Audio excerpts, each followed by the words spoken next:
जगाचार्य स्त्रोत्र Shri Shrimad divine grace अभय चरणारविंद भक्ति वेदांत स्वामी श्रील प्रभुपाद की जाए। अनंत कोटि वैष्णववृंद की जाए। श्रीला गोपाल भट्ट गोस्वामी तिरुभाव तिथि महामहोत्सव की जय। निताय गौर प्रेमानंदे। All glories to the assembled devotees Hare Krishna. All glories to the assembled devotees Hare Krishna. All glories to Shri guru and God. ओम अज्ञानतिमिरान्धस्य ज्ञानाञ्जनशलाकया चक्षुरोन्मीलितं येन तस्मै श्रीगुरवे नमः। श्रीचैतन्यमनोभीष्टं स्थापितं येन भूतले स्वयं रूपः कदा मह्यं ददाति स्वपदान्तिकं। वाञ्छाकल्पतरुभ्यश्च कृपा सिन्धुभ्य एव च पतितानां पावनेभ्यो वैष्णवेभ्यो नमो नमः। जय श्री कृष्ण चैतन्य प्रभु नित्यानंद श्री अद्वैत गदाधर शिवासादि गौर भक्त वृंद। हरे कृष्ण कृष्ण कृष्ण हरे हरे हरे राम राम राम हरे हरे। श्रीला गोपाल भट्ट गोस्वामी 6 गोस्वामियों में से एक है और सबसे अधिक समय श्री चैतन्य महाप्रभु ने या इन्होंने श्री चैतन्य महाप्रभु के साथ सबसे अधिक समय बिताया व्यक्तिगत रूप से। श्रीला गोपाल भट्ट गोस्वामी को अनंग मंजरी का अवतार बताया गया है। गौर गणेश देश दीपिका जो कि श्रीला कवि कर्णापुर ने लिखा है, और कई वैष्णवों का यह भी कहना है कि वो गुण मंजरी के अवतार है। तो श्रीला अनंग मंजरी श्रीमती राधारानी की छोटी बहन भी है ब्रज लीला में। तो बहुत ही गुह्यतम संबंध है। जिस तरह से श्रीमती राधारानी और अनंग मंजरी का संबंध है, उसी तरह से श्री चैतन्य महाप्रभु और श्रीला गोपाल भट्ट गोस्वामी का भी संबंध है। तो ये स्वाभाविक प्रेम है इनका, गोपाल भट्ट गोस्वामी का श्री चैतन्य महाप्रभु के लिए।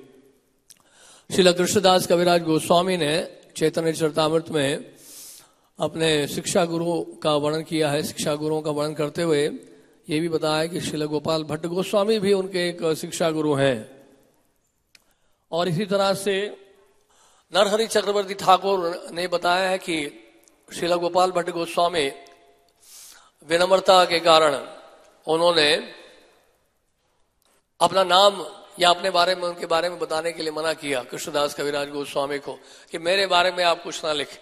भाव है कि वैष्णवों का, तो वैष्णव कुछ वैष्णव नहीं चाहते हैं कि हमारा कोई यश फैले या नाम फैले, तो विनम्रता के कारण वो इस तरह से भाव व्यक्त करते हैं। और इसका अर्थ ये नहीं कि जो अन्य वैष्णव का के बारे में जो दिया है तो वो यश की इच्छा रख रहे थे तो वो भी अगर बताने की, वो भी अगर अनुमति देते हैं अन्य वैष्णव आचार्य, तो इसलिए है ताकि हम सब सीख सकें। उनको कोई यश की इच्छा नहीं है। तो श्रीला गोपाल भट्ट गोस्वामी के बारे में वर्णन अधिक मिलता नहीं है चैतन्य चरितामृत में, चैतन्य भागवत में, लेकिन नरहरि चक्रवर्ती ठाकुर ने भक्ति रत्नाकर में उनके बारे में वर्णन किया है। और श्रीला मुरारी गुप्त ने जो कड़चा लिखा था उस पे उनका वर्णन किया है। श्रीला मुरारी गुप्त ने पहले रचना की है चैतन्य महाप्रभु के बारे में। उस ग्रंथ का नाम है चैतन्य चरित महाकाव्य। ये मुरारी गुप्त ने लिखा था। सबसे पहला जो ग्रंथ लिखा गया था महाप्रभु के ऊपर, संस्कृत भाषा में है।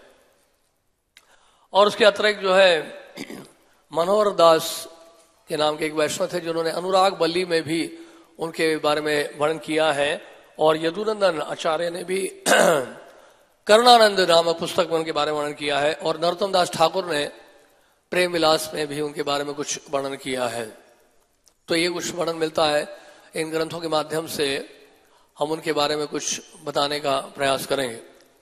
तो ये ग्रंथ आधार हैं उनके बारे में कुछ जानने के लिए, श्रीला गोपाल भट्ट गोस्वामी के बारे में जानने के लिए। तो श्रीला गोपाल भट्ट गोस्वामी का जन्म सन 1500 में हुआ था बेलागुड़ी गांव में। बेलागुड़ी गांव जो है ये श्रीरंगम के नजदीक है, कावेरी नदी के तट पे। वहां पे श्रीला गोपाल भट्ट गोस्वामी का जन्म हुआ। दक्षिण भारत से हैं, कई जो गोस्वामी हैं वो दक्षिण भारत से हैं। श्रीला गोपाल भट्ट गोस्वामी दक्षिण भारत से हैं। श्रीला रूप गोस्वामी, श्रीला सनातन गोस्वामी और श्रीला जी गोस्वामी ये सब जो है दक्षिण भारत के ही हुए हैं, द्रविड़ देश। तो इस प्रकार द्रविड़ ब्राह्मण परिवार से थे, श्री संप्रदाय के थे। इनके जो पिता थे वेंकट भट्ट, वेंकट भट्ट इनके पिता का नाम था, और सबसे बड़े थे तिरुमला भट्ट, और सबसे छोटे थे प्रबुद्ध भट्ट। और यही प्रबुद्ध भट्ट आगे चलकर बने श्रील प्रबोधानंद सरस्वती ठाकुर। श्रील भक्ति सिद्धांत सरस्वती ठाकुर का यह मत है। हालांकि कई जगह ये वर्णन मिलता है कि जो हरिनाम प्रेस के द्वारा प्रकाशित पुस्तक है उसमें बताया गया है कि प्रकाशानंद सरस्वती बाद में प्रबोधानंद सरस्वती बने, जो कि निरर्थक है, जो कि बिल्कुल गलत है। प्रबोधानंद सरस्वती बने थे प्रबुद्ध भट्ट, गोपाल भट्ट गोस्वामी के चाचा, ये बने थे प्रबोधानंद सरस्वती ठाकुर, जिन्होंने वृंदावन महिमा अमृत लिखा है ग्रंथ, और राधाराज सुधा निधि, बहुत सुंदर सुंदर ग्रंथ लिखे हैं। तो यह बाद में गौड़िया वैष्णव बन गए थे ब्रज में आगे। चैतन्य महाप्रभु की शरण ली थी, उत्तरदंडी संन्यास भी लिया था। तो इस प्रकार ये तीन वैष्णव के आश्रित थे। इनके पिता वेंकट भट्ट गोस्वामी और उनके बड़े भाई त्रिमुल भट्ट और उनके छोटे भाई प्रबुद्ध भट्ट की शरण में थे श्रील गोपाल भट्ट गोस्वामी। उनकी शिक्षा, उन्होंने शिक्षा ग्रहण की थी प्रबुद्ध भट्ट से। प्रबुद्ध भट्ट से उन्होंने शिक्षा ग्रहण की थी संस्कृत व्याकरण में और न्याय शास्त्र में। उनको ये शिक्षा प्राप्त हुई थी बचपन में, प्रबुद्ध भट्ट से प्राप्त हुई थी। और एक समय की बात है, बचपन की बात है, उनके पिता वेंकट भट्ट उनको जगन्नाथपुरी ले गए थे जगन्नाथ जी का दर्शन कराने के लिए। और जैसे उन्होंने जगन्नाथ जी का दर्शन किया, गोपाल भट्ट भावावेश में आ गए और आंखों से आंसू बहने लगे और वहां संकीर्तन करने लगे, नृत्य करने लगे। तो ये भक्ति का भाव प्रदर्शित किया पहली बार गोपाल भट्ट ने जगन्नाथपुरी में। और वो समझ गए, उनके पिता भी समझ गए कि उनकी स्वाभाविक प्रवृत्ति क्या है, इनका इंक्लिनेशन क्या है, भक्ति के लिए है। ये तो बचपन से ही भक्त है मेरा सुपुत्र गोपाल भट्ट। तो चैतन्य महाप्रभु ने संन्यास लिया था 1510 में, और 1511 में वैशाख के महीने में जगन्नाथपुरी गए थे, और उसी वर्ष उन्होंने दक्षिण भारत की यात्रा प्रारंभ की थी। और आषाढ़ के महीने में चैतन्य महाप्रभु पहुंचे थे श्रीरंगम। कावेरी नदी में उन्होंने स्नान किया था और रंगनाथ जी का दर्शन करके भाव विभोर होकर उन्होंने रंगनाथ जी के सामने संकीर्तन किया, नृत्य किया, जिन्होंने श्री चैतन्य महाप्रभु ने। और भावावेश, इस भावावेश नृत्य संकीर्तन को देखकर वेंकट भट्ट बड़े प्रभावित हुए। उन्होंने कहा, ये कौन है सन्यासी? इनके देह में, इनके स्वरूप में इतना तेज है, प्रकाश है, युवावस्था में है, और क्या भाव से ये संकीर्तन कर रहे हैं, नृत्य कर रहे हैं। ये देखकर वेंकट भट्ट गदगद हो गए और उन्होंने प्रार्थना की, क्योंकि ये प्रथा है, हमारे वैदिक संस्कृति है, कोई सन्यासी को देखते ही गृहस्थ जो भक्त हैं उनको निमंत्रण देते हैं कि आप हमारे घर आइए, प्रसाद ग्रहण करिए। तो सन्यासी जो कृष्ण के ऊपर निर्भर होते हैं उनको कभी प्रसाद की समस्या नहीं होती। तो चैतन्य महाप्रभु नृत्य किए, संकीर्तन किए, और वेंकट भट्ट ने वहां देखा और वेंकट भट्ट ने उनको निमंत्रण दे दिया कि आप आइए हमारे घर में भिक्षा ग्रहण करिए। चैतन्य महाप्रभु ने भिक्षा स्वीकार किया, और जब पहुंचे इनके घर पे तो गोपाल भट्ट को सबसे पहले दर्शन प्राप्त हुआ चैतन्य महाप्रभु का। गोपाल भट्ट की उस समय उम्र थी 11 वर्ष, केवल 11 वर्ष के थे गोपाल भट्ट, छोटे थे बहुत। और चैतन्य महाप्रभु जैसे गोपाल भट्ट को देखा तो क्या किया, गोपाल भट्ट के शीश में, उनके सर पे जो है अपने चरण रख दिए, आशीर्वाद दिया चैतन्य महाप्रभु ने। गोपाल भट्ट को चरण रखे, अपने महाप्रभु ने चरण रखे गोपाल भट्ट के ऊपर, और उसके बाद उन्होंने अपने गोदी में रख लिया, और गोदी में रखकर जो है उनको विशेष प्रेम और स्नेह देने लगे। तो उसके बाद वेंकट भट्ट जो है उन्होंने अभिषेक किया, श्री चैतन्य महाप्रभु का चरणों का अभिषेक किया, और वो चरणामृत जो है लेकर उन्होंने अपने घर के जितने सदस्य हैं उनको दिया, उनको छिड़का उनके सर पर, और सबने चरणामृत का पान किया। वेंकट भट्ट ने जब ये चरणामृत का पान किया तो वो उनके अष्ट सात्विक भाव प्रकट हुए, और वो भी जो है भाव विभोर होकर वो भी नृत्य करने लगे, संकीर्तन करने लगे। तो चैतन्य महापुरुष से प्रार्थना की वेंकट भट्ट ने। वेंकट भट्ट ने कहा कि आपसे मेरी प्रार्थना है कि आप चतुर्मास के समय हमारे घर पे रहिए।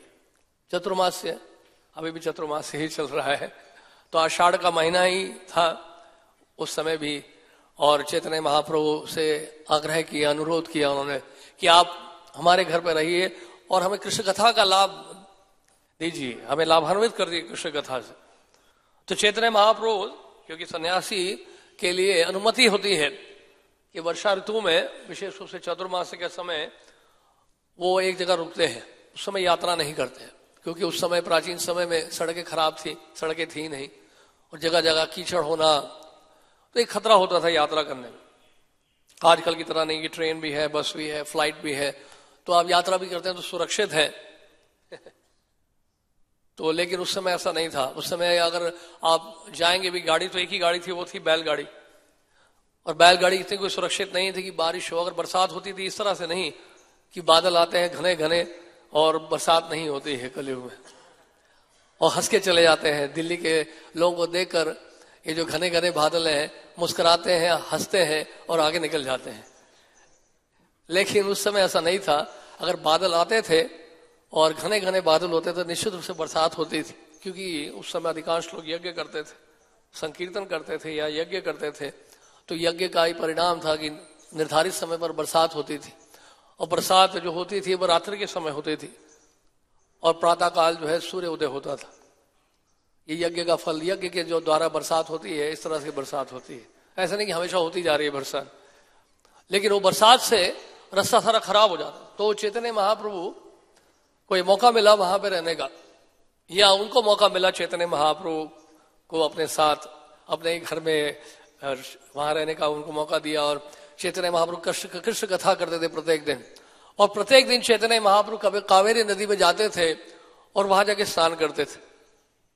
स्नान करने के उपरांत रंगनाथ जी का दर्शन करने जाते थे। जैसे जगन्नाथपुरी में जगन्नाथ जी का दर्शन करने जाते थे, समुद्र में स्नान करते थे चैतन्य महाप्रभु प्रत्येक दिन, तो यहाँ कावेरी नदी में स्नान करते थे। उन दिनों जो लोग थे वो नदियों में जाके स्नान करते थे। हर गांव में, हर इलाके में एक नदी होती थी, या पोखर होता था, या कुंड या तालाब होता था, वहां जाके स्नान करते थे। घर में शौचालय का कोई कंसेप्ट ही नहीं था, कोई विचार ही नहीं था। शौचालय बाहर, स्नान भी बाहर, स्नान करके ही घर में प्रवेश करो। ये तो चंडाल योग है, जो घर के भीतर या कमरे के भीतर हम लोग शौचालय रखते हैं और उसकी सारी सुगंध जो है कमरे में आती है, और उससे हमारी चेतना दूषित होती है उस सुगंध से। लेकिन प्राचीन समय में ऐसा नहीं था, गांव में तो ऐसा था ही नहीं। तो लोग निकलते थे बाहर, बाहर ही शौच कर लिया और बाहर से ही नदी में स्नान करके फिर घर में प्रवेश करते थे। तो घर हमेशा जो निर्मल और रहता था, अशौच नहीं रहता था। तो इस तरह से चैतन्य महाप्रभु प्रत्येक दिन जो है कावेरी नदी में स्नान करते थे और रंगनाथ जी के सामने नृत्य करते थे, और हजारों हजारों वैष्णव भक्तगण जो है वो आके देखते थे चैतन्य महाप्रभु को संकीर्तन करते हुए, नृत्य करते हुए। कितना अद्भुत दृश्य होगा उस समय चैतन्य महाप्रभु का। नहीं, चैतन्य महाप्रभु एकदम गोल्डन फॉर्म, सुवर्ण रूप चैतन्य महाप्रभु का, 7 फीट लंबे, हाथ इतने बड़े बड़े, नहीं बाल तो नहीं थे, संन्यास वेश में थे। तो चैतन्य महाप्रभु संकीर्तन कर रहे होंगे, यार इतना ऊंचा कद का व्यक्ति जो है हाथ फैलाए जो है भाव विभोर होकर संकीर्तन कर रहा है, नृत्य कर रहा है। तो ये देखकर लोग गदगद हो जाते थे। और गोपाल भट्ट का ये भाव देखकर, सेवा का भाव देखकर चैतन्य महाप्रभु जब से आए तब से गोपाल भट्ट स्वाभाविक रूप से महाप्रभु की सेवा करने लग गए। छोटे थे लेकिन फिर भी उनकी सेवा करते थे, उनको कपड़ा लाके देना, प्रसाद की व्यवस्था करना। छोटी उम्र में गोपाल भट्ट का सेवा का भाव था बहुत महाप्रभु के लिए, गौरंग महाप्रभु के लिए। तो वेंकट भट्ट ने देखा कि स्वाभाविक प्रवृत्ति है इनकी, इंक्लिनेशन है, स्वाभाविक प्रेम है गोपाल भट्ट की चैतन्य महाप्रभु के लिए। तो वेंकट भट्ट ने भेंट किया गोपाल भट्ट को, चैतन्य महाप्रभु को भेंट किया कि आप ये आपके चरणों में समर्पित है, अब आप जिनको जैसे सेवा में लगाना चाहें लगा सकते हैं। तो अपना एक पुत्र संतान दे दिया चैतन्य महाप्रभु को। ये नहीं कि ये कहाँ से इस्कॉन में कब से जाने लग गया, ये है ना, अभी तो ये युवा अवस्था में इसको नौकरी करनी चाहिए, अभी गृहस्थी बनाएगा, ये परिवार बनाएगा, आप लोग आके इसको बिगाड़ रहे हो, इसको पढ़ने दो, इसको नौकरी करने दो। नहीं, वेंकट भट्ट ने कहा कि आपकी सेवा में लगा दिया है महाप्रभु, आप उसको ले जाइए जहां जाना ले जाइए। तो इस तरह से गोपाल भट्ट सेवा करते थे चैतन्य महाप्रभु। गोपाल भट्ट ने सुना था महाप्रभु के बारे में, उनकी नवद्वीप की लीलाओं के बारे में श्रवण तो किया था। दूर दूर से वैष्णव आते थे तो कहीं ना कहीं से श्रवण करने का मौका मिल जाता था चैतन्य महाप्रभु के बारे में, खासकर उनकी नवद्वीप की लीलाओं के बारे में। ब्रह्मा जी को कोस रहे थे, जिस तरह से गोपियों ने कोसा ब्रह्मा जी को कि आपने कैसे बना दी, हमारे ये पलकें कैसे बना दी हैं, हम पलकें झपकती हैं तो हम कृष्ण को देख नहीं पाते हैं। युगायतम निमिषेन चक्षुषा प्राविशायतम शून्यायतम जगत सर्वम गोविंद बिरहन में। तो यहां पे हम आपको देख नहीं पाए, हम लोग नवद्वीप की लीला में देख नहीं पाया। हे ब्रह्मा, हे विधाता, आपने मेरा जन्म जो है इतनी दूर क्यों कर दिया दक्षिण भारत में, ये कहां पे लाके मुझे पटक दिया है, ये तो मेरा भाव ही नहीं है। मेरा स्वभाव है कि मैं गौड़िया वैष्णव, लेकिन ये क्या आपने मुझे दक्षिण भारत में और श्रीरंगम में यहाँ पे मुझे एक जन्म दिया है, ये तो ठीक नहीं है। हम तो गौड़िया वैष्णव हैं, चैतन्य महाप्रभु के अनुयायी हैं। तो ब्रह्मा जी को वो कोस रहे थे गोपाल भट्ट गोस्वामी, और उनकी बड़ी इच्छा थी, बहुत तीव्र इच्छा थी कि महाप्रभु की नवद्वीप की लीला देखना चाहते थे, और खासकर चैतन्य महाप्रभु को गौरांग रूप में देखना चाहते थे, यानी कि निमाई के रूप में देखना चाहते थे, जिनके बहुत सुंदर केश है और वो फूल केश जो है पुष्पों से सुसज्जित है। जैसे अब यहाँ गौरंग महाप्रभु नित्यानंद प्रभु को देखते हैं, केश धारण किए हुए, बहुत सुंदर श्रृंगार है, इस वेश में देखना चाहते थे। क्योंकि जो गौड़िया वैष्णव कभी देखना नहीं चाहते हैं चैतन्य महाप्रभु को संन्यास वेश में, उनकी पूजा नहीं करते हैं संन्यास वेश की, क्योंकि उसमें विरह है, कृष्ण से विरह प्रकट कर रहे हैं संन्यास वेश में। और उनको देखना चाहते हैं नवद्वीप के स्वरूप में देखना चाहते हैं, गौरंग महाप्रभु के रूप में देखना चाहते हैं, गौर हरि के रूप में देखना चाहते हैं, सच्चिदानंद निमाई के रूप में देखना चाहते हैं, हरि हरि। तो ये उनकी इच्छा है, गोपाल भट्ट गोस्वामी की बड़ी इच्छा थी। बोलते हैं कि क्या आपने क्या किया, आपने विधाता क्या कर दिया। ये ब्रजेंद्र नंदन श्री कृष्ण जो है श्रीमती राधारानी को जो बहुत प्रिय है, उनको बहुत अत्यंत प्रिय है, उनको आपने ये संन्यास वेश क्यों दे दिया है, इस संन्यास वेश में मुझे देखना पड़ रहा है, क्या मेरा दुर्भाग्य बताइए। ऐसा गोपाल भट्ट गोस्वामी ने विचार किया था। और उसके बाद फिर एक दिन सपने में उन्होंने चैतन्य महाप्रभु को देखा कि महाप्रभु ने परिकरों के साथ, पार्षदों के साथ, जो नवद्वीप के महाप्रभु हैं यानी कि निमाई है, नवद्वीप के निमाई के रूप में देखा, जिनके केश हैं, केश फूलों से सुसज्जित हैं, चंदन का लेप लगाया हुआ है और चरणों में नूपुर है उनके। तो इस वेश में देखा, अपने परिकरों के साथ देखा गौरंग महाप्रभु, सपने में देखा। और सपने में आने के बाद, उसके बाद वो आंखें खुली उनकी जब, तो उठकर एकदम चैतन्य महाप्रभु के पास चले गए। चैतन्य महाप्रभु को जैसे दंडवत किया, दंडवत करके जैसे उठे तो चैतन्य महाप्रभु को ग्वाले के रूप में देखा सबसे पहले, यानी कि कृष्ण के रूप में देखा। और उसके बाद तुरंत उन्होंने क्या देखा, उसके बाद तत्कालिक उनको दर्शन प्राप्त हुआ। उन्होंने चैतन्य महाप्रभु ने उनको जो है निमाई का रूप दिखाया, गौर हरि का रूप दिखाया, सच्चिदानंद का रूप दिखाया। उन्होंने गदगद हो गए गोपाल भट्ट गोस्वामी, उन्होंने साक्षात दंडवत प्रणाम किया गोपाल भट्ट गोस्वामी ने महाप्रभु के सामने। और दंडवत प्रणाम करके जैसे ही वो उठे तो क्या देखा, फिर से संन्यास वेश में देखा। बोलते यार ये क्या आ गया फिर से भाई। तो इस तरह से बहुत दुखी होते थे वो। तो लेकिन महाप्रभु ने सांत्वना दी कहकर, चिंता मत करो गोपाल, चिंता मत करो, बहुत जल्दी ही तुम इस बंधन से छुटकारा पाओगे और बहुत जल्दी ही तुम्हें वृंदावन में वास मिलेगा। और वहां तुम मिलना श्रील रूप गोस्वामी से, श्रील सनातन गोस्वामी से, वो तुम्हारा ध्यान रखेंगे, वो ख्याल रखेंगे और तुम्हें बताएंगे वो मेरे व्यक्तित्व के बारे में, मेरे भाव के बारे में, वो तुम्हें वर्णन करेंगे, तो चिंता मत करो। तो उसके बाद फिर महाप्रभु जो है वेंकट भट्ट से मिले थे और उन्होंने कहा कि मैं आपके गोपाल से बहुत प्रेम करता हूं और हर तरीके से मेरा आशीर्वाद है उसको, लेकिन मेरे एक अनुरोध है आपसे, गोपाल का विवाह मत करना, उसका विवाह मत करना। और उसके बाद फिर तो इस तरह से महाप्रभु का आदेश था कि उसका विवाह ना किया जाए, गोपाल भट्ट गोस्वामी का विवाह ना हो। महाप्रभु का वेंकट भट्ट से जो है बहुत ही करीब का रिश्ता था, मित्रता का रिश्ता भी था और कभी कभी गंभीर भी हो जाता था। उनके बीच में जो आपस में चर्चाएं होती थी बड़ी गंभीर होती थी, कभी कभी जो है मधुर संबंध होता था। तो महाप्रभु छेड़ रहे थे वेंकट भट्ट गोस्वामी को। तो छेड़ते छेड़ते उन्होंने क्या बोला कि आपकी लक्ष्मी जी जो है नारायण की अर्धांगिनी, नारायण की पत्नी है, लेकिन क्या कारण है कि वो नारायण वैकुंठ को छोड़कर वो कृष्ण के पीछे भाग रही, कृष्ण की संगति चाहती है। इसका क्या कारण है? चैतन्य चरितामृत बहुत अच्छा बताया है। बहुत सारे प्यार हैं, लेकिन प्यार के साथ बताएंगे तो बहुत समय हो जाएगा, समय यहाँ पे कितना कम रहता है। तो वो बोलते हैं कि बोलते कृष्ण और नारायण में भेद क्या है? दोनों एक ही तो हैं, दोनों एक ही तत्व हैं।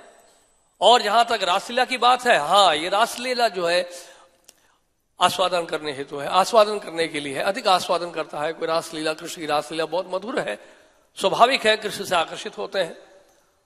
लेकिन इसका मतलब ये थोड़ा ना कि लक्ष्मी जी जो है अपने पति को छोड़ देंगे या उनसे दूर हो जाएंगे। वो तो एक ही व्यक्ति हैं। उनकी लीला जो है, कृष्ण की रासलीला जो है, बड़ी मधुर लगती है, इसलिए वो देखने के लिए उत्सुक है।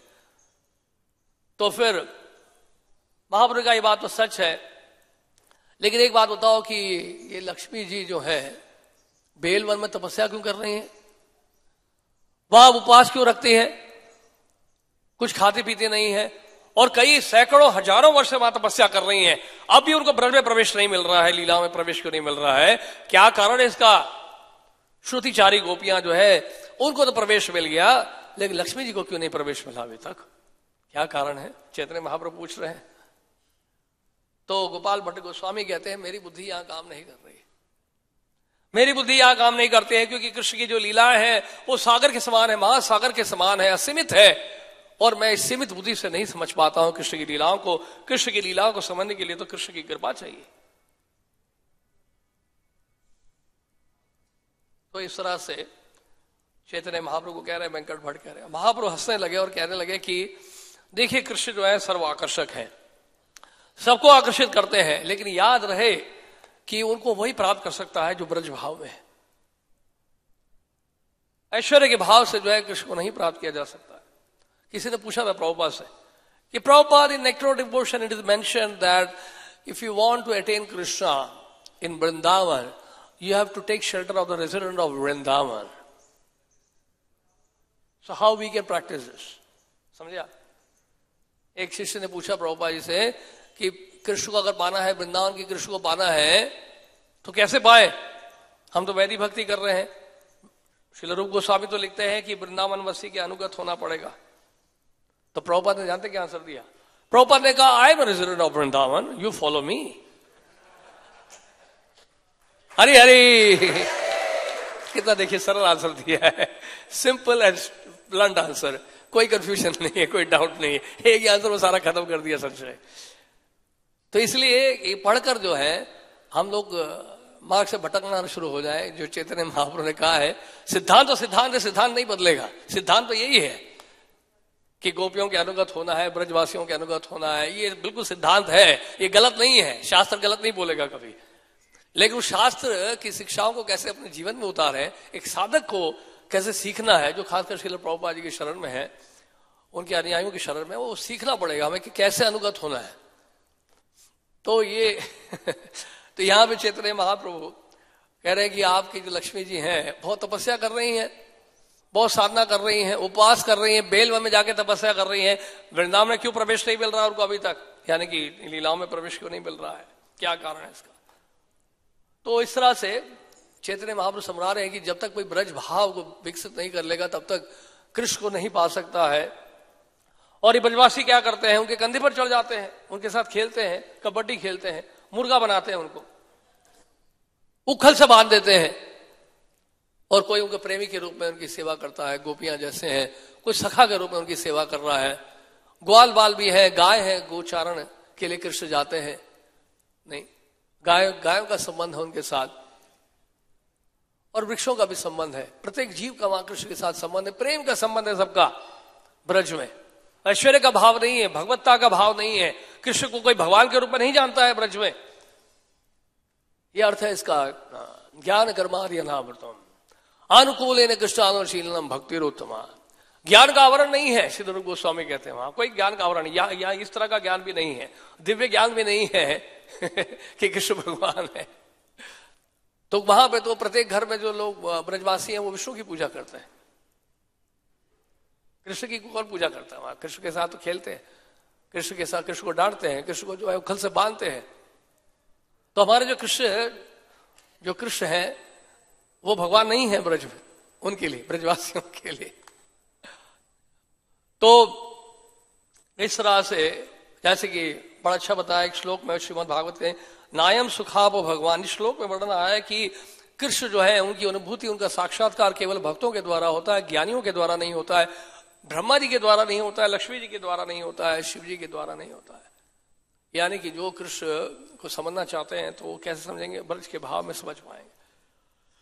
तो यानी कि जब तक हम लोग रागानुगा मार्ग में नहीं प्रवेश कर जाते हैं, गोपियों के अनुगत नहीं हो जाते हैं, तब तक जो है यानी कि गोपियों के भाव को नहीं विकसित कर लेते हैं, तब तक हम कृष्ण को नहीं समझ पाएंगे। कृष्ण की कृपा तब तक नहीं मिलेगी जो ब्रज के हैं, क्योंकि कृष्ण जो है स्वयं गोप है और उनको प्रिय कौन है? गोपियां हैं, लक्ष्मी जी नहीं या कोई अन्य देवी नहीं। कृष्ण तो आकर्षित होते हैं गोपियों से, क्योंकि खुद वो गोप है। गोप होने के कारण वो गोपियों से आकर्षित होंगे। एक चाइनीज लड़का जो है वो चाइनीज लेडी से आकर्षित होगा, स्वाभाविक है, स्वाभाविक है कि नहीं? वो बात दूसरी है, तो फिर लोग, आजकल समय बदल गया है, लेकिन स्वाभाविक तो ये नेचुरल ये है। अगर बंगाल में रह रहा है तो बंगाली से ही वो शादी करना चाहेगा। तो इस तरह से स्वभाव है, ये कृष्ण का भी एक स्वभाव है कि कृष्ण जो है गोप है तो वो गोपी से ही करेंगे, विवाह करना ही है तो गोपियों से आकर्षित होते हैं, गोपियों से प्रभावित होते हैं कृष्ण। तो ये लक्ष्मी जी की समस्या ये है कि वो वैकुंठ के भाव में, ऐश्वर्य भाव में जो है, उसी स्वरूप में, वैकुंठ के स्वरूप में जो है ब्रज में प्रवेश करना चाहती है, गोपियों के अनुगत नहीं होना चाहती हैं। उनकी समस्या ये चैतन्य महाप्रभु कह रहे हैं, इसलिए उनको प्रवेश नहीं मिल रहा है। तो वेंकट भट्ट ने विचार उनका ये था कि नारायण जो है वो स्वयं भगवान है और उनको ही सर्वश्रेष्ठ मानते थे, सबसे उनको स्रोत मानते थे, सर्व कारण कारणम। तो चैतन्य महाप्रभु समझाया, देखो ऐसा है, कृष्ण तो भगवान स्वयं बताया श्रील सुत गोस्वामी ने, नारायण तो भगवान स्वयं नहीं बताया है। जो 24 अवतार बताए हैं वो सब कृष्ण के अंशांश अवतार हैं। एते अंशः कलाह पुंसाम कृष्णस्तु भगवान स्वयं। तो कृष्ण है स्वयं भगवान, कृष्णस्तु भगवान स्वयं जोर देके बोला है, नारायण तू भगवान स्वयं नहीं बोला है। तो इस बात को चैतन्य महाप्रभु को समझाया और यहां तक उन्होंने बताया कि किस तरह से, जैसे कि श्री रूप गोस्वामी ने भी वर्णन किया है ये ललित माधव में, कि जब गोपियां ढूंढ रही हैं कृष्ण को कि कहाँ है कहाँ है कहाँ है, तो कुंज में जब देखा तो कृष्ण ने क्या किया, उपहास करने के लिए चतुर्भुज रूप धारण कर लिया कृष्ण ने। यही अलारनाथ है, भक्ति सिद्धांत ठाकुर कहते हैं यही अलारनाथ है। अलारनाथ जी का तो दर्शन होता है उड़ीसा में, तो यही लीला का, उसका लीला का आधार है, इसी लीला से संबंधित है वो अलारनाथ का जी का जो दर्शन जो चैतन्य महाप्रभु ने किया। तो अलारनाथ भगवान विष्णु नहीं है, जगन्नाथपुरी में जो है वो कृष्ण है। तो कृष्ण जो है चतुर्भुज रूप में खड़े हो गए, उसने कुंज में खड़े हो गए और वहां गोपियां आई, उन्हें देखा, कृष्ण को देखा चतुर्भुज रूप में, पूजा करने लगी, आराधना करने लगी, स्तुति करने लगी, प्रार्थना करने लगी, हमें बताइए, हम जानना चाहते हैं कि कृष्ण किस तरफ गए हैं। तो गोपियां कभी नारायण स्वरूप के, नारायण के रूप से आकर्षित नहीं हो रही हैं, लेकिन लक्ष्मी जी जो है कृष्ण के स्वरूप से आकर्षित हो रही है। और राधारानी जब आई उसी कुंज के सामने, तो कृष्ण फिर चतुर्भुज रूप में खड़ा होना चाहते थे, लेकिन 2 हाथ गायब हो गए तत्काल ही अपने आप ही, और वो त्रिभंग रूप में खड़े हो गए और देखा ये क्या हुआ, 2 हाथ कहां गायब हो गए। तो ये ब्रजवासियों का, गोपियों का प्रेम है, राधारानी का प्रेम है। तो यहां पे फिर इसलिए, लेकिन फिर चैतन्य महाप्रभु ने समझाया ये बात सही है, तत्व में कोई भेद नहीं है, गोपियां या लक्ष्मी जी दोनों का तत्व एक ही है, कृष्ण या विष्णु का तत्व एक है, तत्व में भेद करना अपराध है। लेकिन जब भाव की बात आती है तो भेद ही भेद है, भाव में तो बहुत भेद है, तत्व में कोई भेद नहीं है। तो भगवान जो है भक्त के भाव के अनुसार जो अपना स्वरूप प्रकट करते हैं, जैसे जिसका भाव है, यहां तक कि तुलसीदास जी ने लिखा रामचंद्र मानस में, जैसे जिसका भाव है उस तरह से भगवान अपने आप को प्रकट करते हैं उस भक्त के सामने। ये यथा मां प्रपद्यन्ते ताम सदैव भजामि हम, भगवत गीता में भगवान ने कहा है। तो इस तरह से कई जो गुह्यतम बातें हैं भाव भक्ति के, उन सब का वर्णन किया। किसने वर्णन किया? चैतन्य महाप्रभु ने। वेंकट भट्ट ने सुना और साथ में कौन सुन रहे थे? श्रील गोपाल भट्ट गोस्वामी भी सुन रहे थे, बड़े ध्यान से सुन रहे थे। इनके बीच में संवाद जो चल रहा था बड़ा रोचक संवाद लग रहा था उनको, और गोपाल भट्ट गोस्वामी रो रहे थे, सोच रहे थे ब्रज के बारे में। चैतन्य महाप्रभु जब सुनाते जा रहे हैं ब्रज के बारे में, गोपाल भट्ट गोस्वामी का जो विरह है ब्रज से और बढ़ता जा रहा था, और उनका वियोग बढ़ता जा रहा था। चतुर्मास का समय पूरा हो गया था, लगभग 4 महीने पूरे हो गए चैतन्य महाप्रभु श्रीरंगम में। और उसके बाद फिर उन्होंने कहा गोपाल भट्ट गोस्वामी को कहा कि आप धैर्य रखो, चिंता मत करो, समय आने पर सबको ठीक होगा और आपकी सारी इच्छाएं जो है पूरी होंगी। फिलहाल आप क्या करो, अपने पिता की सेवा करो, माता की सेवा करो। तो इस तरह से महाप्रभु ने सुझाव दिया गोपाल भट्ट गोस्वामी को पिता की सेवा करें। जब चैतन्य महाप्रभु से चले गए, गोपाल भट्ट गोस्वामी काफी शिक्षित हो गए, दक्ष हो गए और कई मायावादियों को उन्होंने परास्त किया और भक्ति के सिद्धांत को साबित किया। बचपन से ही उन्होंने कई शास्त्रों का अध्ययन कर लिया, न्याय शास्त्र संस्कृत व्याकरण में दक्ष हो गए हो। और साथ में उनकी दक्षता थी, पारंगत है किसमें, नृत्य में और कीर्तन में, गायन में और नृत्य में। आज भी इसलिए राधारमण मंदिर में राधारमण जी की प्रसन्नता के लिए श्रीला गोपाल भट्ट गोस्वामी का आदेश है, आज भी वहां राधारमण जी के सामने नृत्य होता है और कीर्तन होता है या भजन होता है। अलग अलग लोग, बड़े बड़े कलाकार, बड़े बड़े गायक कलाकार भी आते हैं राधारमण जी के सामने आकर गाते हैं। नर्तन गायन जो है गोपाल भट्ट गोस्वामी का बचपन से ही था, ये उनका शौक था, उनका एक रुझान था उसके प्रति। तो इस प्रकार और ये बताया कि मुरारी गुप्त ने भी बताया कि बचपन से ही जो है वो गोपाल भट्ट गोस्वामी जो है नृत्य के लिए बड़े आकर्षित थे, प्रभावित थे और कीर्तन के लिए ये कीर्तन किया करते थे, नृत्य करते थे, गाया करते थे, भगवान की स्तुति करते थे गोपाल भट्ट गोस्वामी। और चैतन्य महाप्रभु ने उनको कहा था, एक बार सपने में आकर बोला था गोपाल भट्ट गोस्वामी को कि वो गंडकी नदी जाए और गंडकी नदी में उनको मिलेंगे क्या, शालिग्राम मिलेंगे। वो शालिग्राम जो है, जो पहला शालिग्राम उनको मिलेगा वही राधारमण जी के रूप में प्रकट होगा। और ये भी बताया गया है भक्ति रत्नाकर में कि चैतन्य महाप्रभु जगन्नाथपुरी में उन्होंने कूर्म रूप धारण कर लिया था, कूर्म आकृति थी उनकी, और वही चैतन्य महाप्रभु अभी गंडकी नदी में शालिग्राम शिला के रूप में प्रकट हुए हैं। तो ये जो राधारमण जी का विग्रह है ये चैतन्य महाप्रभु ही है। इसलिए कई बार लोग विचार करते हैं राधारानी क्यों नहीं है। राधारानी इसलिए नहीं है क्योंकि ये राधारमण जी जो है चैतन्य महाप्रभु ही है, जो गोपाल भट्ट गोस्वामी के लिए प्रकट हुए हैं चैतन्य महाप्रभु राधारमण जी के रूप में, क्योंकि उसमें कोई भेद नहीं है दोनों में। महाप्रभु और महाप्रभु का मतलब ये श्री कृष्ण चैतन्य, राधा कृष्ण ना ही अन्य। तो ये एक बड़ा कारण है। और गोपाल भट्ट गोस्वामी इस तरह से गंडकी नदी के लिए निकले थे। गंडकी नदी नेपाल जब जाएंगे तो गंडकी नदी देख सकते हैं आप, तो हिमालय में है गंडकी नदी। और सहारनपुर से होते हुए जब देवबंद पहुंचे वहां पे माधव प्रसाद शर्मा के घर पे रुके थे गोपाल भट्ट गोस्वामी। उनके 2 पुत्र थे, एक थे दामोदर और दूसरे का नाम था गोपीनाथ। और ये बड़े प्रभावित हुए गोपाल भट्ट गोस्वामी से, उनको बड़ी प्रेरणा मिली। उन्होंने जब भजन वगैरह शुरू कर दिया और गोपाल भट्ट गोस्वामी ने उनके घर पे ही उनको दीक्षा दे दी। तो दोनों की दीक्षा हो गई, किसकी, दामोदर की और गोपीनाथ की दीक्षा हो गई। उसके बाद वो देवबंद से जो है नेपाल की तरफ चले और नेपाल के जंगलों में पहुंचे। वहां गंडकी नदी में जब पहुंचे तो स्नान किया उन्होंने, और पहली बार जो उन्होंने हाथ डाला अंदर नदी के भीतर तो पहली शिला निकली, और वो शिला थी दामोदर शिला। दामोदर शिला हमारे गुरु भारत के पास भी, हमारे महाराज ने भी कहा कि एक दिन जो है ये शिला जो है विग्रह के रूप में प्रकट होगी। महाराज एकदम बता रहे थे ऐसे, क्योंकि फिर बताया महाराज ने कि गोपाल भट्ट गोस्वामी को भी शिला प्राप्त हुई थी पहले, वो दामोदर शिला थी। तो दामोदर शिला में क्या है, शिला वो जिस तरह से कृष्ण को रज्जू से बांधा गया था, तो इसी तरह से वो शिला जो है ऐसा लगता है कि रस्सी से बंधी हुई, ऐसा एक धागा सा घूम रहा है उसमें सफेद सा। तो स्वाभाविक है, ऐसा नहीं कि पेंट किया हुआ है, वो शिला में होता है। तो वो शिला वो दामोदर शिला कहते हैं। तो वो दामोदर शिला ही राधारमण जी के रूप में प्रकट हुई, और अन्य 11 शिलाएं भी प्राप्त हुई थी गोपाल भट्ट गोस्वामी को। तो ये 12 शिलाएं लेकर जो है गोपाल भट्ट गोस्वामी वृंदावन आए थे, और वृंदावन आकर उन्होंने निधि वन में गए, रासलीला की जहाँ स्थली है, और वहां निधि वन में उन्होंने भजन कुटीर बनाए अपने।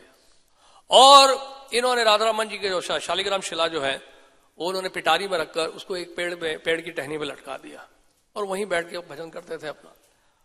और ये इसके बारे में बताया गया है, राधारमण जी के बारे में भक्ति रत्नाकर में बताया गया है, गोविंद गोपीनाथ मदन मोहन क्रमे तीनेर मुख वक्ष श्री चरण तीने प्रभु एकत्र दर्शन एक गाय। एछे परिपाटी पूर्वे चिंतिला गोसाई। तो भक्ति रत्नाकर में नारायण चक्रवर्ती ठाकुर ने बताया है कि राधा रमन जी के जो चरण है वो मदन मोहन जी के चरण है, राधा रमन जी के जो वक्ष है वो गोपीनाथ जी के वक्ष है, राधा रमन जी के जो मुखारबिंद है वो गोविंद देव जी का मुखारबिंद है। यानी कि तीनों विग्रह का समावेश एक ही विग्रह में है।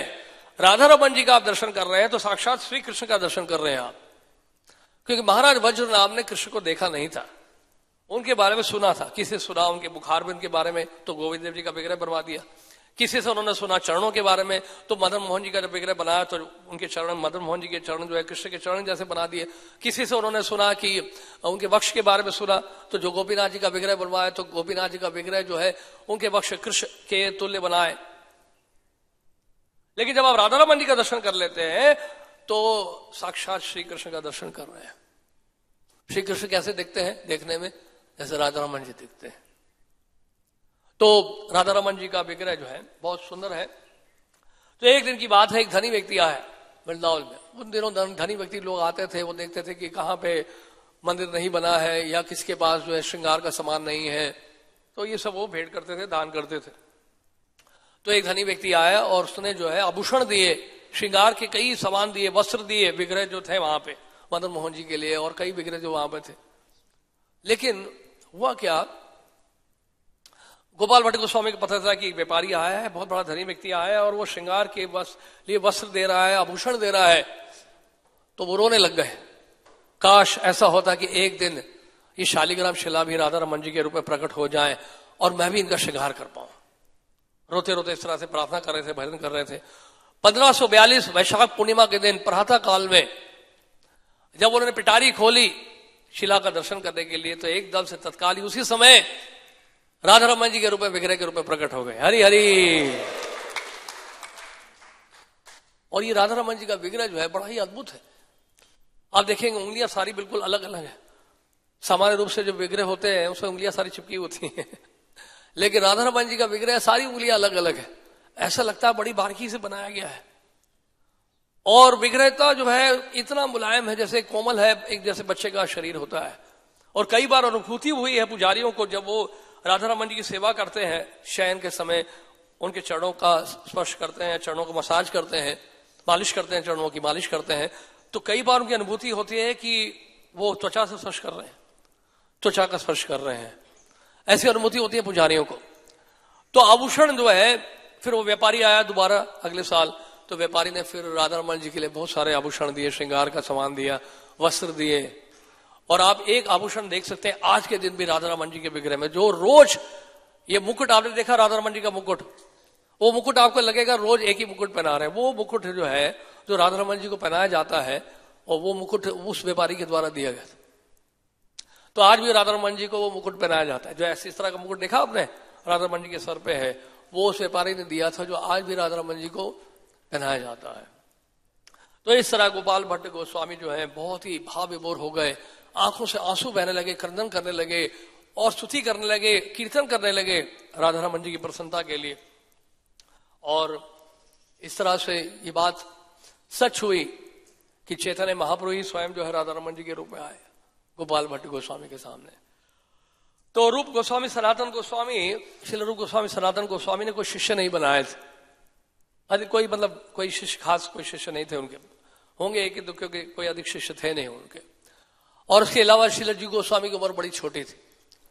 तो उस समय क्या हुआ, वृंदावन जब पहुंचे थे वहां पे ये सूचना मिली थी, किसको सूचना मिली थी, वहां पे श्रील रूप गोस्वामी को, सनातन गोस्वामी को सूचना मिली थी।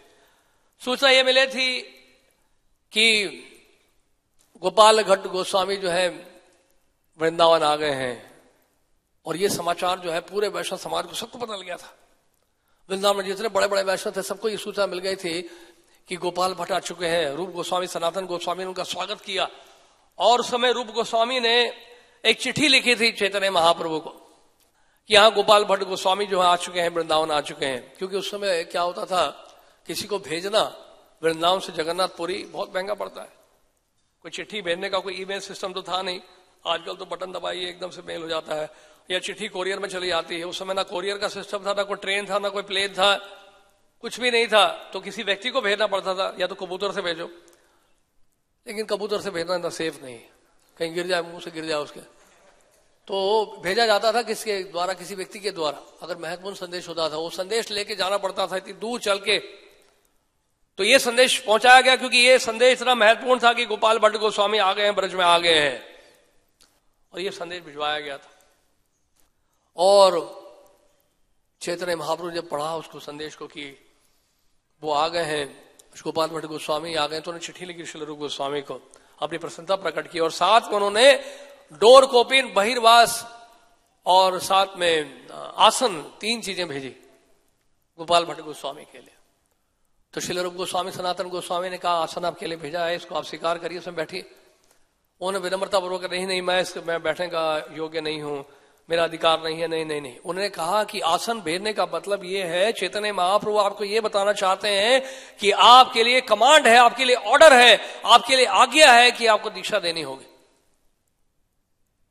ऐसा श्रील रूप गोस्वामी ने कहा, सनातन गोस्वामी ने कहा। कि जीव गोस्वामी की उम्र बहुत छोटी थी, तो उस समय उनको इसलिए नहीं कहा गया दीक्षा के लिए। तो श्रील रूप गोस्वामी ने आदेश दिया था, एक तो गोपाल भट्ट गोस्वामी को कहा कि आप पश्चिम दिशा में आप भक्तों को दीक्षा दीजिए, और रघुनाथ भट्ट गोस्वामी को कहा कि आप गौड़ देश में, उत्तरी बंगाल इत्यादि, वहां पे आप जाके दीक्षा दीजिए। तो इस तरह से गोपाल भट्ट गोस्वामी ने पश्चिम दिशा में जाकर उन्होंने दीक्षा देना शुरू किया। और उनके एक प्रमुख शिष्यों से एक शिष्य हुए जिनका नाम था श्रीनिवास आचार्य। श्रीनिवास आचार्य ने बहुत सुंदर भजन लिखा है, षड गोस्वामी अष्टकम, जो कि गोपाल भट्ट गोस्वामी के ही शिष्य थे। तो इस तरह से ये गोपाल भट्ट गोस्वामी की बड़ा विशेष योगदान है। उन्होंने कई ग्रंथ लिखे हैं। उनका जो तिरुभाव है 1586 में हुआ था, और ठीक 100 साल के बाद, चैतन्य महाप्रभु के आविर्भाव के ठीक 100 साल बाद गोपाल भट्ट गोस्वामी का तिरुभाव हुआ। आज के दिन उनका तिरुभाव हुआ, और राधा रमण मंदिर में आज भी उनकी समाधि है गोपाल भट्ट गोस्वामी की। उन्होंने कई ग्रंथ लिखे हैं। एक ग्रंथ उन्होंने लिखा है षट संदर्भ के ऊपर, षट संदर्भ कारिका। षट संदर्भ कारिका जो है षट संदर्भ से पहले लिखी गई थी, जीव गोस्वामी के लिखने से पहले। तो ये इसमें श्रील जी गोस्वामी ने जब षट संदर्भ प्रारंभ किया, तो मंगलाचरण में उन्होंने श्रेय दिया है गोपाल भट्ट गोस्वामी को। उन्होंने श्रेय दिया है कि मुझे प्रेरणा मिली है ग्रंथ की रचना करने के लिए श्रील रूप गोस्वामी से, श्रील सनातन गोस्वामी से मुझे प्रेरणा मिली है ग्रंथ लिखने के लिए। और एक दक्षिणाट्य ब्राह्मण है उनके मित्र, उनसे भी प्रेरणा मिली है। उन्होंने क्या किया, पहले से ही ग्रंथ की रचना कर दी थी वो दक्षिणाट्य ब्राह्मण ने। श्रील जी गोस्वामी लिख रहे हैं, उस दक्षिणाट्य ब्राह्मण ने ग्रंथ जो है ग्रंथ की रचना कर दी थी, और उन्होंने जो है इसका परामर्श लिया था। उन्होंने परामर्श लिया था जो वृद्ध वैष्णव है, वरिष्ठ वैष्णव है, उनसे जो है उन्होंने परामर्श लेके या उनसे जो है काफी जानकारी प्राप्त करके जो है उन्होंने ये रचना की थी। लेकिन क्या है, ये जो रचना है उनकी वो थोड़ी सी क्रमानुसार नहीं है। कई जगह पे क्रमानुसार है, कई जगह पे क्रमानुसार नहीं है, कई जगह पे बिखरा हुआ है। इस कारण से जो है इसको मैं जो है क्रमबद्ध बना रहा हूं और सुचारू रूप से इसको प्रस्तुत कर रहा हूं। श्रील जी गोस्वामी ने ऐसा लिखा है। तो श्रीला बलदेव विद्याभूषण ने इसका स्पष्टीकरण किया है और बताया कि किस तरह से ये दक्षिणाट्य ब्राह्मण जो है वो कौन है, गोपाल भट्ट गोस्वामी है। श्रीला बलदेव विद्याभूषण ने इसका प्रमाण दिया है। और उन्होंने बताया जो वृद्ध वैष्णव की जो बात की है उन्होंने, कि वृद्ध वैष्णव से भी परामर्श लिया था, यानी कि उनसे भी जो है जानकारी प्राप्त की थी। तो वो वृद्ध वैष्णव कौन है, एक तो श्रीपाद रामानुजाचार्य हैं, और श्रीधर स्वामी हैं, और श्रीपाद मध्वाचार्य। तो इन वैष्णव से भी परामर्श लिया था इन्होंने, श्रीला गोपाल भट्ट गोस्वामी ने। तो उनके जो ये षट संदर्भ कारिका है उसको आधार बना के ही श्रीला जी गोस्वामी ने षट संदर्भ प्रस्तुत किया।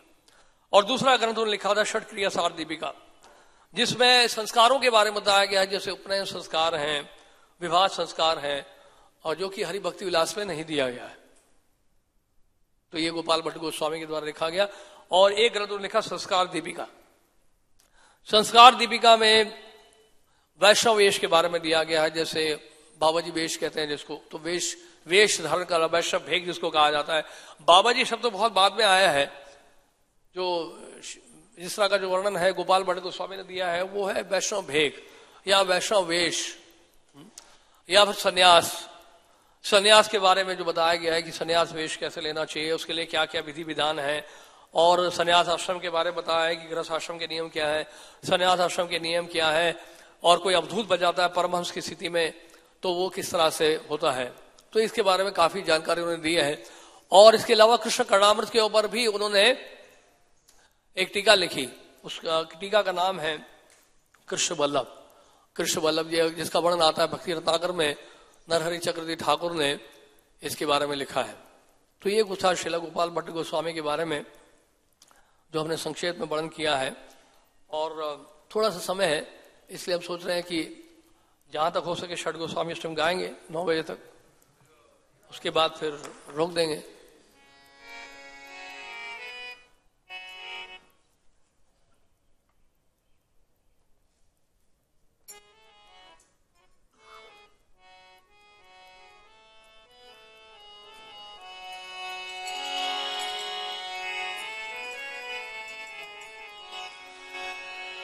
कृष्ण कीर्तन गान नर्तन परौ प्रेमामृतांभो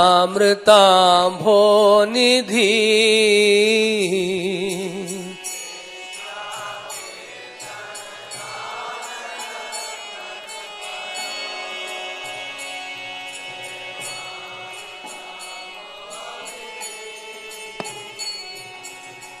धीरा धीर जना प्रियो प्रिय करो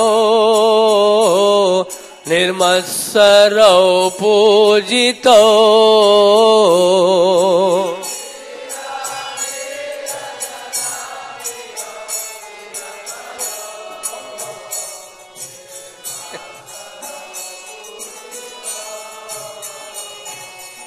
श्री चैतन्य कृपा भरो भुवि भुवो भारा बहन तारको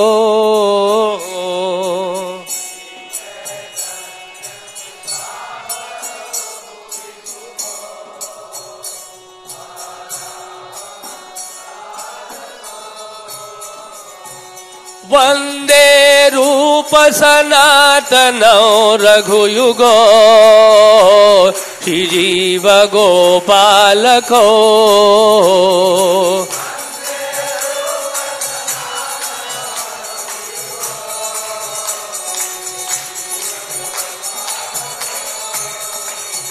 नाना शास्त्र विचारने कनिपुनो षड्धर्म संस्थापको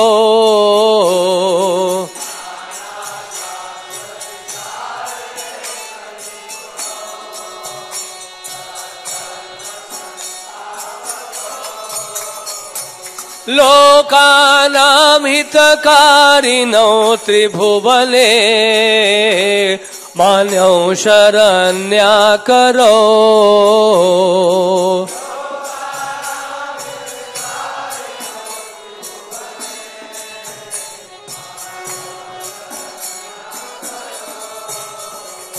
राधा कृष्ण पदारविंद भजना नंदेन मत्तालिको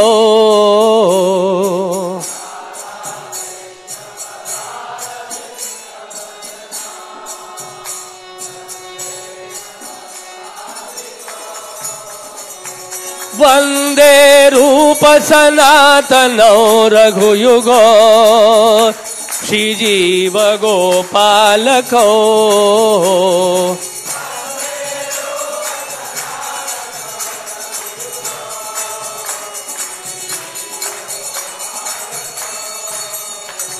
श्री गौरांग गुणानुवर्णन विधो श्रद्धा समृद्धन्वितो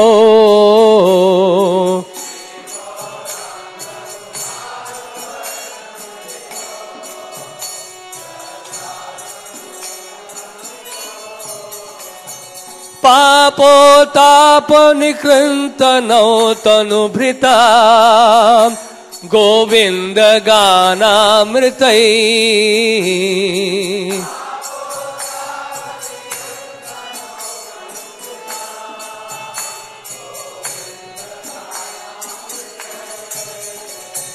आनन्दाम्बुधिवर्धनेकनिपुणौ कैवल्यनिस्तारको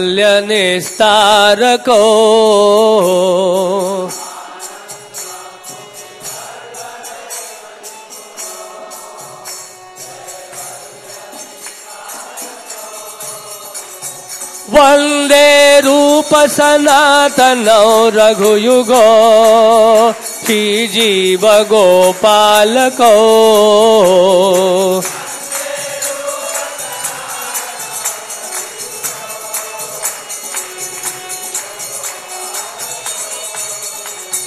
त्यक्त्वा तूर्णमशेषमण्डलपति श्रेणीं सदा तुच्छवा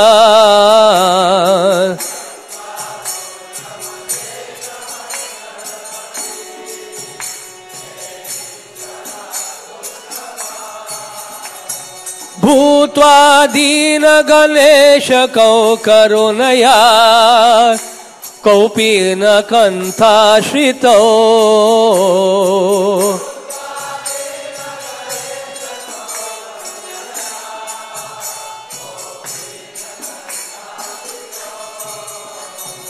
गोपी भावरसामृतादिलहरी कल्लोलमग्नौ मुहुः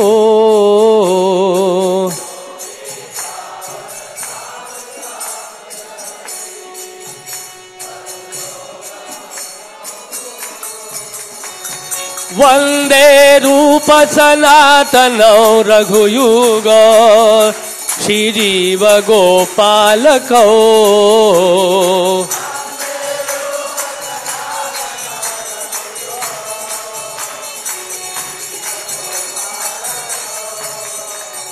कूजत कोकिल हंस सारसगणा कीर्णे मयूराकुले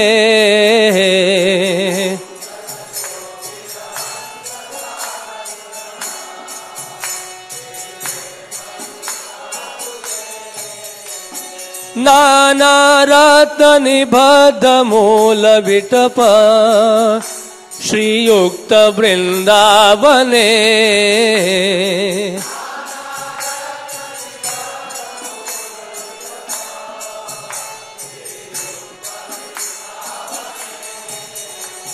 राधा कृष्ण महर्निशं प्रभजतो जीवार्थदौ यौ मुदा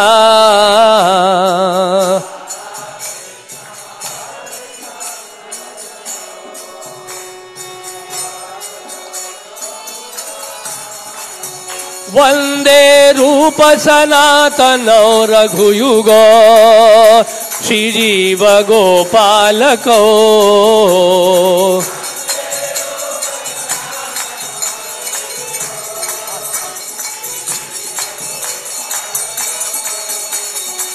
संख्यापूर्वक नाम गाननतिभिः कालावसानी कृतो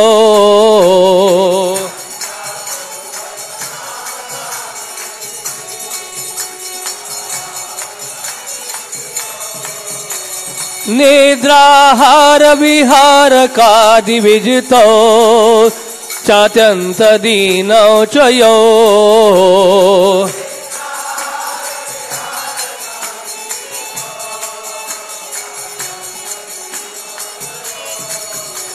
राधा कृष्ण गुणा स्मृतिर्मधुरिमा नंदेन सम्मोहितो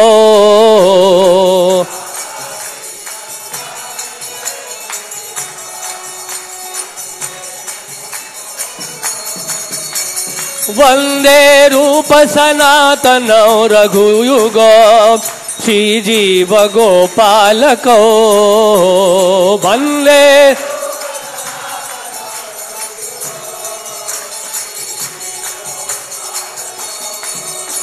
राधा कुंड तटे कलिंदितनया तीरे च वंशी वटे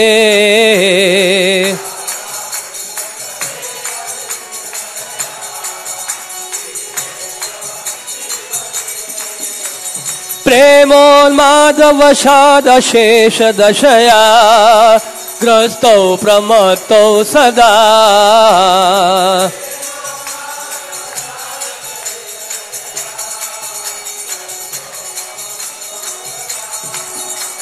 गायन्तौ च कदा हरेर्गुणवरम् भावाभिभूतौ मुदा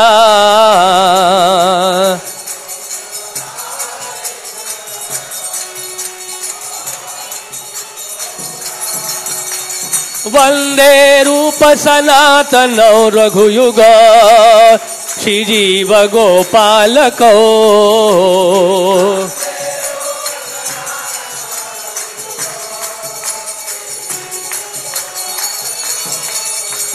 हे राधे व्रज देवी के चललिते हे नंद सोनो कुता हे राधे व्रज देवी के चललिते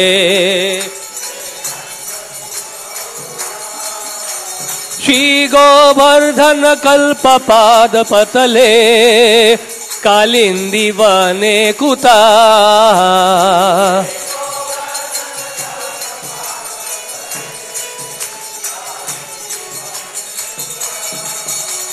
घोषन्ताविति सर्वतो व्रजपुरे खेदैर्महाविबलो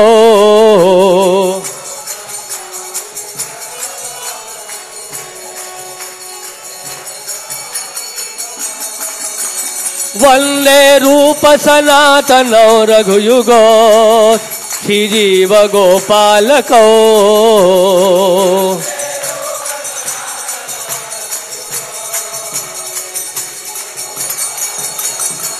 जय वैष्णव ठाकुर वैष्णव ठाकुर वैष्णव ठाकुर जय वैष्णव ठाकुर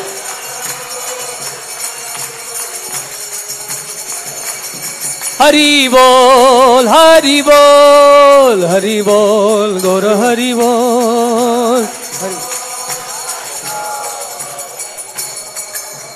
श्रील गोपाल भट्ट गोस्वामी तिरुभाव तिथि महोत्सव की